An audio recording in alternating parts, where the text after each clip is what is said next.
Bonsoir à tous, nous sommes sur le plateau de Grand Prix TV et cette fois-ci nous accueillons Philippe Gardas, sélectionneur de l'équipe de France de saut d'obstacles. Bonsoir Philippe. Bonsoir. Alors Philippe, on va revenir ensemble sur cette étape qualificative pour la Coupe du Monde. Qu'est-ce que vous concluez de cette première manche et du barrage? Je pense déjà que pour commencer, il faut faire un compliment parce que c'était un baptême du feu pour le constructeur et qu'il a réussi un magnifique parcours. Il a eu le nombre de 100 fautes parfait pour un Grand Prix du vendredi.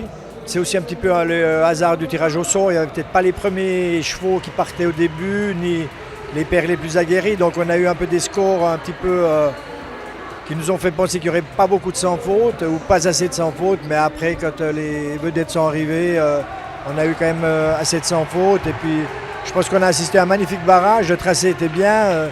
Il y avait une ou deux options. Tout le monde ne les a pas prises parce qu'il y a beaucoup de chevaux qui sautaient ce soir le barrage qui vont faire la Coupe du Monde dimanche. Donc si ça avait été la Coupe du Monde, je pense que ça aurait été gagné encore une seconde et demie plus vite. Alors vous parliez justement des premiers partants. Est-ce que justement quand on part au début comme ça, il n'y a pas l'aspect mental parce qu'il a fallu attendre le 11e parcours pour avoir un sans faute? Est-ce que l'aspect mental ne joue pas sur les premiers? Non, parce que il y a des cavaliers qui n'ont pas beaucoup d'expérience. On avait quelques Français qui débutaient vraiment à ce niveau-là, mais on voit le premier concurrent qui est entré en piste, Olivier Robert, il a fait un petit 4 points, mais vraiment, il a fait son parcours facilement, il n'a jamais été dans le rouge. Il aurait mérité d'ailleurs un sans faute, mais c'est la loi du sport. Justement, est-ce qu'on peut revenir sur les 3 barragistes français? Alors, si on veut commencer par la meilleure du barrage, Pénélope, Vagabond. Il avait fait un mauvais parcours le premier jour à Vérone, il a très bien sauté la Coupe du Monde. Aujourd'hui, il a très bien sauté le premier tour, elle ne voulait pas prendre tous les risques. Elle a quand même pris passablement de risques. Magnifique 3e place. Après, c'est aussi un petit peu le facteur chance qui joue entre la première et la 3e place.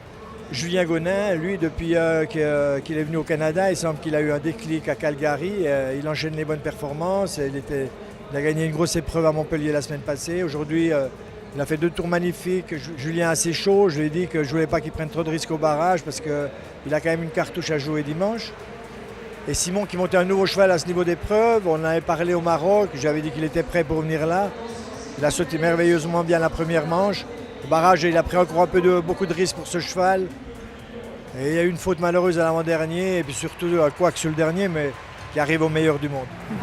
Et alors, est-ce qu'on pourra, selon vous, compter sur une victoire française dimanche? Est-ce qu'on peut être surpris par ça? Bon, c'est sûr qu'on a 2-3 cartouches pour dimanche, mais les autres sont forts aussi. Ils envoient leurs meilleurs cavaliers. Donc oui, on a des chances, mais il y aura 40 partants et il y en aura 25 qui auront une chance de gagner. Merci Philippe. Merci et je vous souhaite une bonne soirée.